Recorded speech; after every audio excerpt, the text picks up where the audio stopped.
नवापूर तालुक्यातील खंडबारा गावात जितेंद्र परदेशी यांच्या मालकीचे महावीर खत व बियाणे विक्रीचे दुकान असून दुकानाच्या गल्ल्यातून पैसे दररोज चोरले जात असल्याचे सीसीटीव्हीत कैद झाले असून चोर कुणी अनोळखी नसून दुकानाचे मालक असलेल्या जितेंद्र परदेशी यांचा जिवलग मित्र असल्याचे उघड झाले आहे। जितेंद्र परदेशी यांनी आपल्या दुकानात दोन्ही बाजूंना सीसीटीव्ही कॅमेरे बसविले आहेत। गेल्या काही दिवसांपासून गल्ल्याच्या रकमेतील फरक जाणवत असल्याने जितेंद्र परदेशी यांच्या मनात संशय निर्माण झालाय। त्यांनी आपल्या दुकानातील सीसीटीव्हीच्या फुटेजची तपासणी केली असता त्यांना अक्षरशः आश्चर्याचा धक्काच बसला। दुकानात नेहमी येणारा त्यांचा जिवलग मित्र अनिल शर्मा पैशाच्या गल्ल्यावरील खुर्चीवर बसून दुकानाचे मालक असलेले जितेंद्र परदेशी यांची नजर चुकवून हळूच गल्ल्यात हात टाकून आणि नोटा खिशात टाकत असल्याचे दिसून आले। हे वारंवार होत असल्याचे दिसून आले। सीसीटीव्हीच्या फुटेजनुसार ही चोरी एक दिवसाची किंवा योगायोगाने झालेली नाही तर दररोजची नियमित कृती असल्याचे स्पष्ट झाले। फुटेजमध्ये स्पष्ट दिसून आले की अनिल शर्मा ठराविक वेळेला दुकानात येतो, गल्ल्याजवळ आरामात बसतो। दुकान मालक जितेंद्र परदेशी हे इतर कामात गुंग झाले की गल्ल्याकडे हात वळवतो आणि सहजपणे गल्ल्यातील नोटा स्वतःच्या खिशात टाकतो। अतिविश्वास आणि जवळच्या नात्याचा गैरफायदा घेत केलेल्या कृतीने व्यापाऱ्याला मानसिक धक्का बसलाय। सध्या हा चोरीचा व्हिडिओ सोशल मीडियावर चांगलाच व्हायरल होत आहे। या प्रकरणात जितेंद्र सुरेश परदेशी यांच्या फिर्यादीवरून अनिल रंजनलाल शर्मा यांच्या विरुद्ध विसरवाडी पोलीस ठाण्यात गुन्हा दाखल करण्यात आलाय। संबंधित आरोपीला पोलिसांनी ताब्यात घेतले असून पुढील तपास सुरू आहे।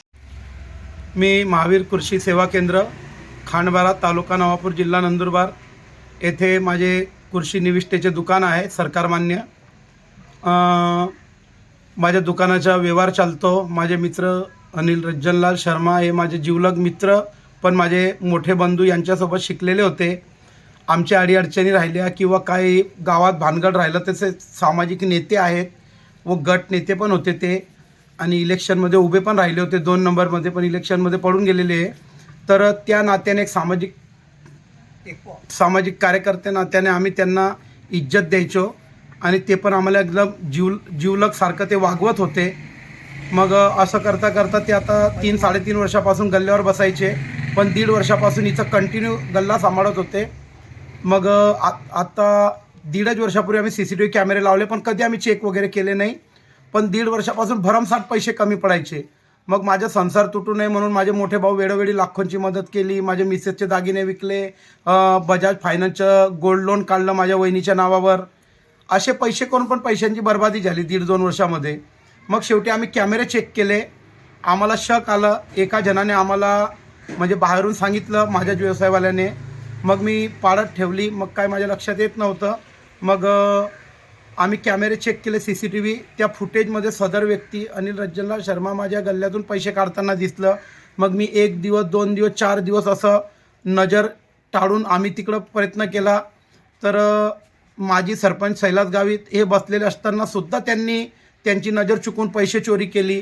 ही माझी अपेक्षा नव्हती, तरी त्यांना म्हणजे मला न्याय मिळावा, माझे पैसे मिळावे। माझे लहान बाळ आहे, मी कर्जबाजारी आहे, व्यापाऱ्यांचे पैसे देणे आहे, माझे घर विकला गेलेलं आहे, त्यांनी माझं घर बळकावून ठेवलेलं आहे।